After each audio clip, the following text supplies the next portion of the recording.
leading citizens of the world. This is anonymous. The COVID-19 coronavirus has quickly spread to nearly every corner of the planet in just a few months, and the people of the world don't seem to be taking things very seriously until it ends up in their own backyard. The whole world has had at least 2 months to prepare for this, but many people ignored the situation, thinking that it would remain in China and would never have an impact on their personal lives. As quarantines were imposed in China, with cities of millions on lockdown, Westerners condemned the heavy-handed tactics of the Chinese government, and assured themselves that nothing like that could ever happen in their home country. In just a few short months, the situation has changed rapidly, and drastically, with researchers and epidemiologists around the world warning that we could be in for the most destructive pandemic since the influenza outbreak of 1918, which killed between 30 and 50 million people over 2 years and infected roughly 27% of the world's population. As citizens in the West slowly come to grips with the gravity of the situation they are facing, their governments aren't behaving much differently than China.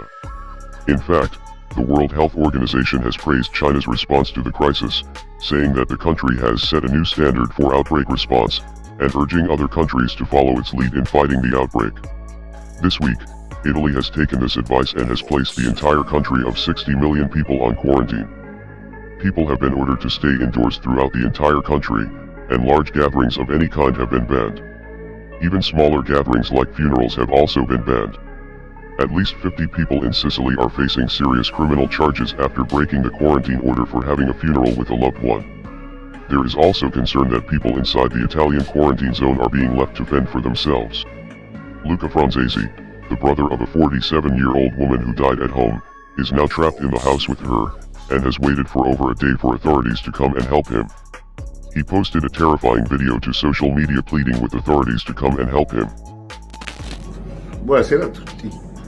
Sono arrivato al punto di fare questo videomessaggio per il bene dell'Italia, per il bene di Napoli. Ieri è deceduta mia sorella, probabilmente per il virus del Covid-19. Sto aspettando risposte dalle istituzioni da ieri sera, nessuno si è fatto avanti. Questo video è molto forte, vi prego di non farlo vedere ai bambini e agli anziani. Io sono costretto con tutto il dolore a combattere questa situazione. Io ho mia sorella nel letto, morta, non so cosa devo fare, non posso darle l'onoranza che merita, perché le istituzioni mi hanno abbandonato. Ho contattato chiunque, al momento non faccio nomi, nessuno mi ha saputo dare una risposta. Sto in attesa della risposta del Cutugno dal 118, perché ieri sera, sotto mia forzata volontà, l'ho fatta fare il tampone, perché non lo volevano fare. A me il tampone è stato negato, hanno detto devono sapere prima se lei era infetta e poi magari lo fanno a me. Io mi sono messo in autoquarantena, oggi potrei andare dappertutto a diffondere il virus se ce l'ho, perché io a mia sorella, per tenerla in vita, gli ho fatto la respirazione bocca a bocca e nessuno se n'è fregato, nessuno, le istituzioni, nessuno sta chiamando. La prima è stato il mio medico curante, il medico curante di mia sorella, che se n'è fregata, non è venuto a casa a controllarla. Mia sorella aveva una forma di epilessia, era un soggetto a rischio e se ne sono fregati tutti. Ragazzi, stiamo rovinati, l'Italia ci ha abbandonato. Diamoci forza l'uno con l'altro, vi prego di diffondere questo video dappertutto. Rendiamolo virale, io voglio una risposta. As more people are getting tested in Europe and the United States, it is becoming apparent that this virus gained a foothold on every continent, aside from Antarctica, of course, and so other Western countries are now starting to think about how they can quarantine their own populations. In the US, where citizens insisted that something like this could never happen on American soil, the National Guard was called to a region of New York that has become a new epicenter for the virus on the East Coast. We also have some breaking news on efforts to contain the coronavirus in a city hit hard. New Rochelle, New York, just north of New York City. Joining me now is NBC News correspondent Ron Allen. Ron, what can you tell us? I understand Governor Cuomo just made some news. He did, Chris. He's calling in the National Guard to help set up what's called a containment area around a hotspot, a cluster.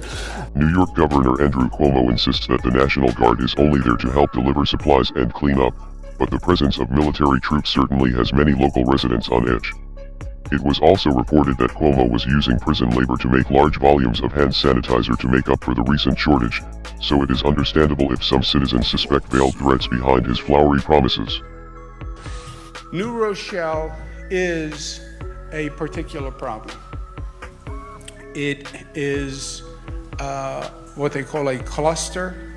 The numbers have been going up, the numbers continue to go up, the numbers are going up unabated, and we do need a special public health strategy for New Rochelle.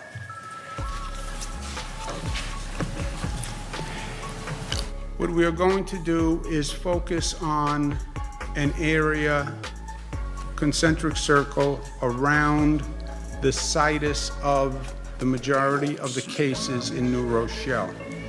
Much of the transmission tends to happen on a geographic basis. Kids go to school, kids go to a store, parents go to a store, parents walk down the block, shake hands with someone. Parent is walking the dog, meets somebody, says hello, has a conversation. Remember how this spreads, can spread from it's a respiratory illness, droplets of a sneeze, a cough, it's on somebody's hand, you shake hands, now you have an issue. So containment strategies focus on geographic areas. It was also announced that Georgia, in the southern United States, will be turning a portion of a state park into a quarantine zone for coronavirus patients. Shortly after the virus arrived in Georgia, the state's governor, Brian Kemp, announced that state officials were preparing Hard Labor Creek State Park in Morgan County for isolating and monitoring patients who may have been exposed to the disease caused by the coronavirus. This was intended to assure residents that something was being done to prepare, but this was not welcome news to some citizens, because getting quarantined in an isolated section of a place called Hard Labor Creek sounds like a straight-up horror movie. However, there are different approaches that can be taken, but people need to actually take this virus seriously and practice extreme social distancing to slow the spread of the illness. As the South China Morning Post noted in a recent column, South Korea has managed to handle the virus extremely well without citywide lockdowns, by making testing and medical care as available as possible, and encouraging safe social distancing practices among citizens.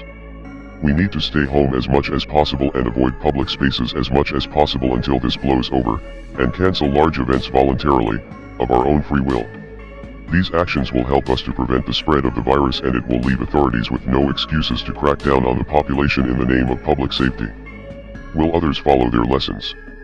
It doesn't look they will. We are anonymous. We are legion. We do not forgive. We do not forget. Expect us.